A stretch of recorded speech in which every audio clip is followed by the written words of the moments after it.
La contingencia va más allá de los titulares. Son las conversaciones que importan en Cuatro Cabezas.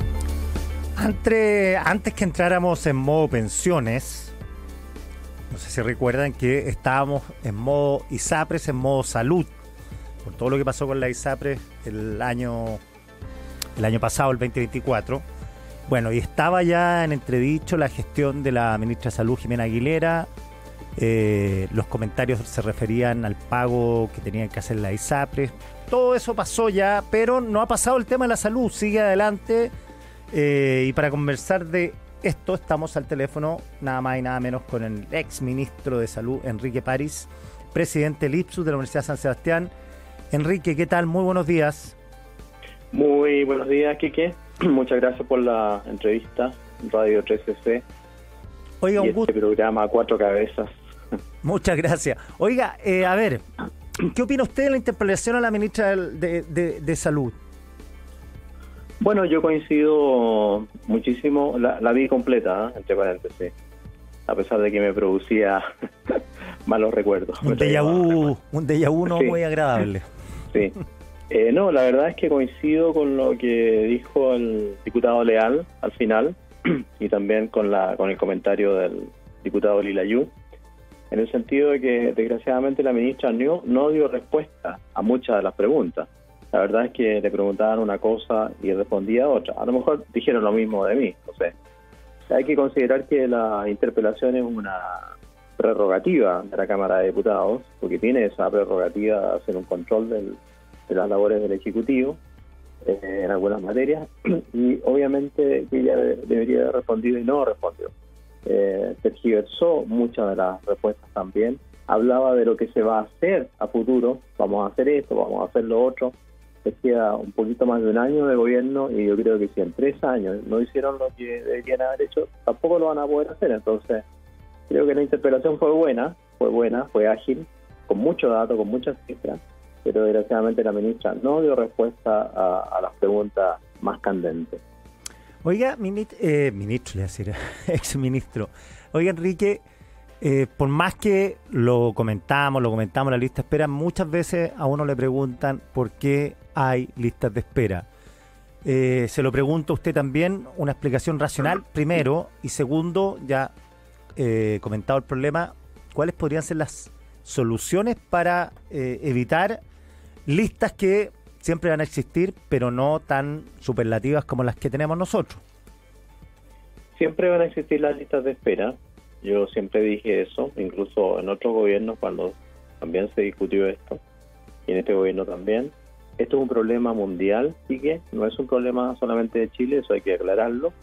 Tiene que ver obviamente con lo que pasó durante la pandemia, pero ya la pandemia se terminó hace rato, entonces seguir utilizando el argumento de la pandemia para justificarse creo que no es razonable. Las listas de espera existen porque todos los días se enferma alguien, todos los días se hace algún diagnóstico nuevo y ese diagnóstico requiere una solución, ya sea por especialidades médicas o quirúrgicas, entonces entran a un listado. Eso lo que tiene que tratar de hacer, por un lado, obviamente, es disminuir los tiempos de espera, que es una meta que el presidente Boric se fijó, lo dijo en una cuenta pública, el 1 de junio del 2023, él dijo que antes de terminar su gobierno, el promedio de días de espera, bueno, ellos cambiaron también el concepto, iba a bajar de 200 días, sin embargo, en muchos lugares y en muchas patologías sigue por sobre 500 días incluso, o sea, no cumplieron eso. Pero bueno, siempre van a haber listas de espera porque siempre hay pacientes que aparecen nuevos. Por lo tanto, es un fenómeno mundial.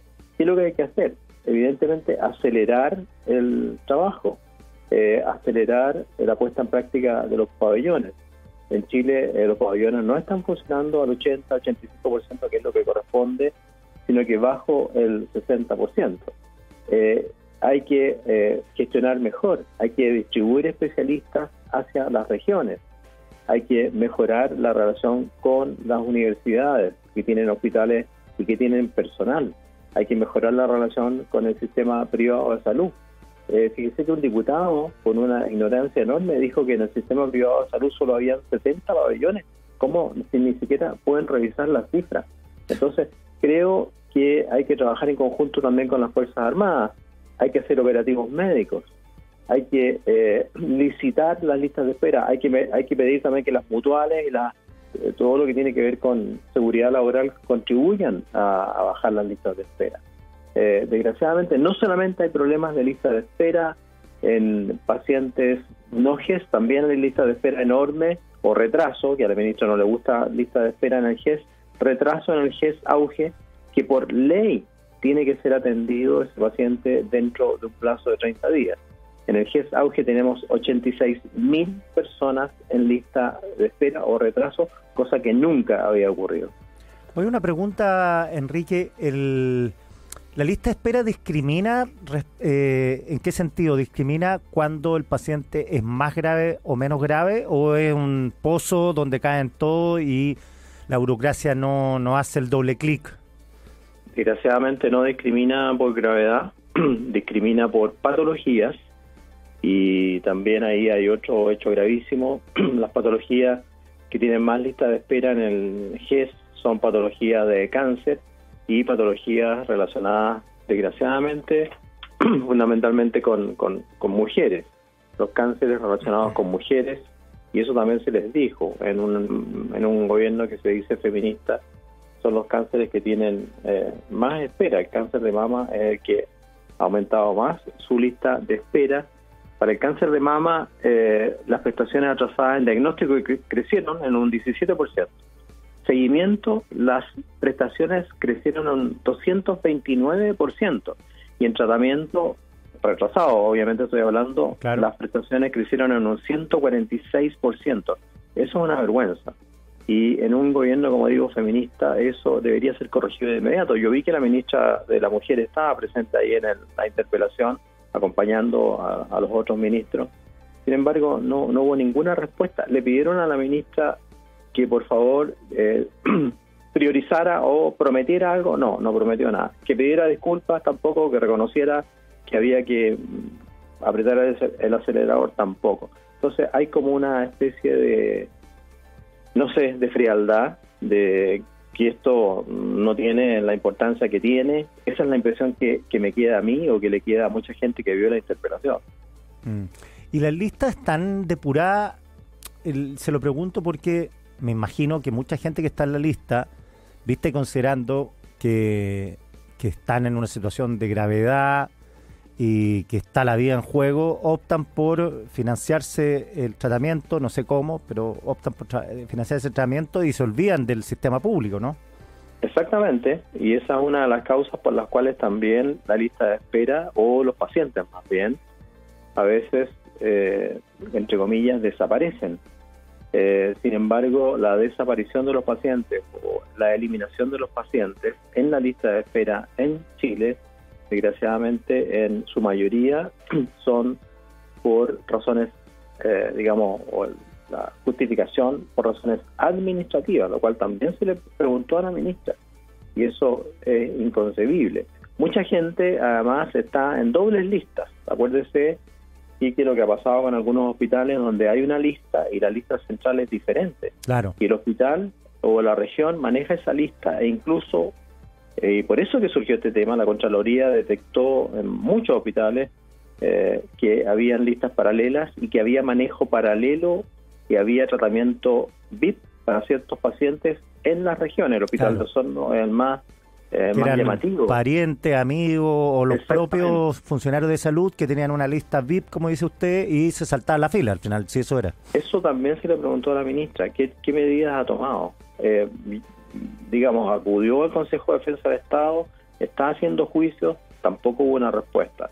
Están haciendo sumarios. Nosotros sabemos en Chile que los sumarios duran años a veces y que no llegan a ninguna conclusión.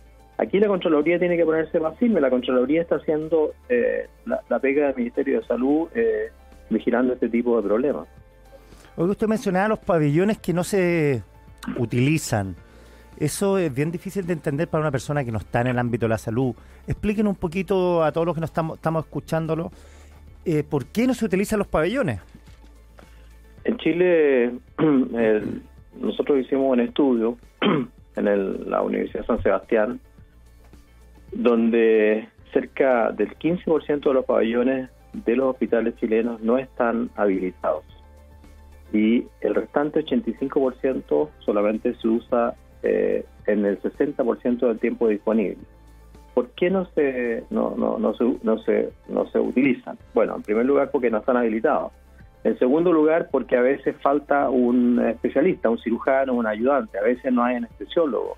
A veces falta personal médico.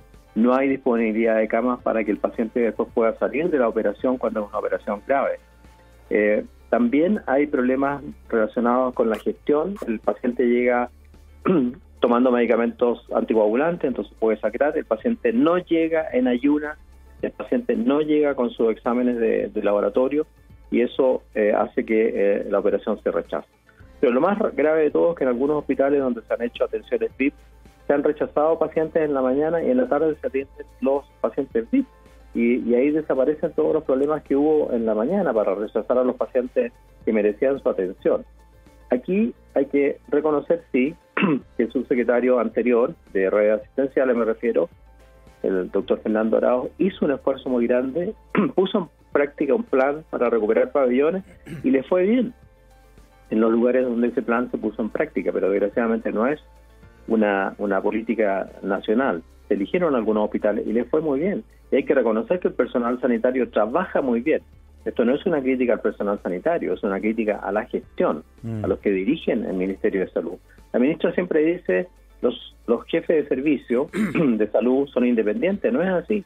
Los jefes de servicio tienen que rendir cuentas al subsecretario de redes, y el subsecretario de redes tiene que rendirle cuentas o al presidente, porque lo nombra el presidente, o a la ministra de Salud. Ellos se lavan las manos trasladando la responsabilidad a los jefes de servicio. Oiga, y ya, lo de los pabellones suena insólito, porque no es que no... Y lo otro de lo que me dice usted, que los pacientes llegan sin información, con todos los adelantos que hay tecnológicos, ahora se les podría mandar, y yo entiendo que se ha hecho algunos experimentos tipo WhatsApp, usar el WhatsApp para, por supuesto, comunicarse. Hay un experimento que ha resultado para mantener a los pacientes informados, para que se cumplan los estándares, porque esto es una desidia completa, pues si saben que hay un problema hay que encontrar la solución. Pues. Por supuesto. Eso se ha implementado, como yo le contaba, en algunos hospitales de Chile. Las clínicas lo hacen hace mucho tiempo, porque perder una hora de pabellón es carísimo, y postergar a un paciente que tiene una enfermedad grave peor, carísimo y muy doloroso para el paciente. Muchas veces se hacen equipos, muy importante la labor de una enfermera o un asistente social, que tiene que llamar el día anterior o tiene que empezar a mandar mensajes de texto. La mayoría de los pacientes en Chile tiene celulares o si no un familiar, claro, y le va avisando. O lo llaman por teléfono directamente o le envían un correo electrónico que tiene que ser obviamente vigilado y le van dando esas instrucciones.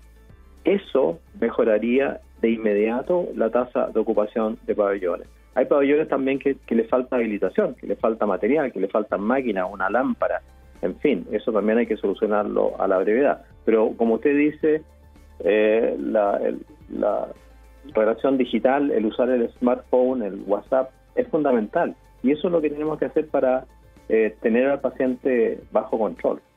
Claro, porque si uno usa inteligencia artificial, que tampoco es tan inteligencia artificial, uno necesita acá inventarlo con la NASA, es mantener, por ejemplo, la coordinación del uso de los pabellones, que los pabellones estén, como dice usted, en situación apta para una intervención quirúrgica, mantener informados a los pacientes, revisar las listas, que no haya dobleces, que no haya doble inscripción. Entonces, todo eso se puede mejorar, pero hay que tener voluntad política para eso. Hay que tener gestión, voluntad política, hay que dedicarse al tema y obviamente... en este sentido, sí, yo creo que se justifica contratar una enfermera o un asistente social o ambas para que estén llamando por teléfono permanentemente o enviando mensajes recordándole al paciente y a la familia que tiene que venir con todas sus cosas al día, evitar el uso de anticoagulantes, un ejemplo nomás, que la ministra también lo dio, para que puedan llegar en las mejores condiciones. Nosotros hicimos un estudio que aumentando el uso de pabellones al 83%, se podrían reducir inmediatamente la lista de espera quirúrgica. se podrían aumentar entre 16.000 y 500.000 cirugías más al año, cirugías mayores, si tú eficientas el uso del pabellón. Eso es fundamental hacerlo. Oiga, lo saco un poquito del tema coyuntural y quería preguntarle algo que tiene relación con la tecnología. ¿Usted cree en la medicina virtual? Porque a la gente le cuesta entender. Hay en Chile una tradición de el doctor presencial, ir al CEFAM, tenemos un servicio asistencial que debe ser de los mejores de Latinoamérica, y se ha creado una cultura en torno a esa salud, pero ahora también pensando en descongestionar los servicios de salud, una de las soluciones que existe, la famosa telemedicina. Por supuesto. Nosotros, Quique, durante la pandemia utilizamos el hospital digital. Ayer en la interpelación aplaudieron mucho cuando la ministra habló del hospital digital. El hospital digital se creó durante el gobierno anterior y nosotros aumentamos el uso del hospital digital. Telemedicina puede ser un sinónimo, pero es mucho más complejo. Durante la pandemia contratamos 100 psicólogos, por ejemplo. Teníamos informes de mamografía, de electrocardiografía, de problemas de piel, de problemas oculares incluso. Digamos, tomografía, en fin, todo se puede hacer a distancia con equipos digitales. Ese es un arma muy, muy poderosa y creo que hay que utilizarla más. Y se pueden hacer interconsultas, se puede hablar con el paciente por telemedicina, como dice usted, o por hospital digital. Y en muchas especialidades, en otorrino, en oftalmología, en dermatología, incluso en odontología, hacer el diagnóstico de las malformaciones, por ejemplo, en los niños. Entonces hay que sacarle mucho, mucho más provecho a eso y aumentar la cantidad de atenciones. Creo que es un arma muy poderosa. La gente puede ser atendida desde su casa, imagínense la facilidad.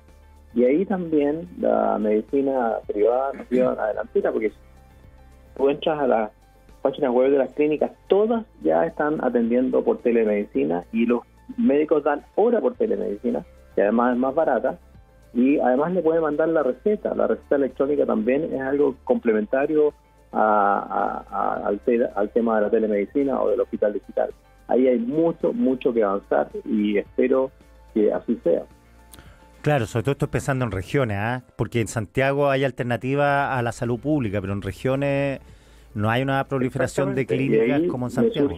Me surge el ejemplo inmediato de lo que podría ser un tecnólogo médico o un kinesiólogo o un tecnólogo de oftalmología. Si está en regiones, voy a poner un ejemplo, si está en el hospital de Achao, donde yo trabajé como médico general de zona, y no hay oftalmólogo y hay un tecnólogo que se puede comunicar con un oftalmólogo, le va a solucionar el problema al paciente de inmediato por telemedicina, como dices tú, o por hospital digital. Entonces eso hay que implementarlo rápidamente, pero ya llevamos 3 años de gobierno, prometieron crear un servicio de salud suplementario para darle más potencia al hospital digital. No lo han hecho, el hospital digital está totalmente desarrollado, es una cosa magnífica. Yo llevé al presidente Piñera 2 veces al hospital digital y quedó maravillado y nos dio mucho presupuesto para el hospital digital, obviamente con la venia al Parlamento, como debe ser.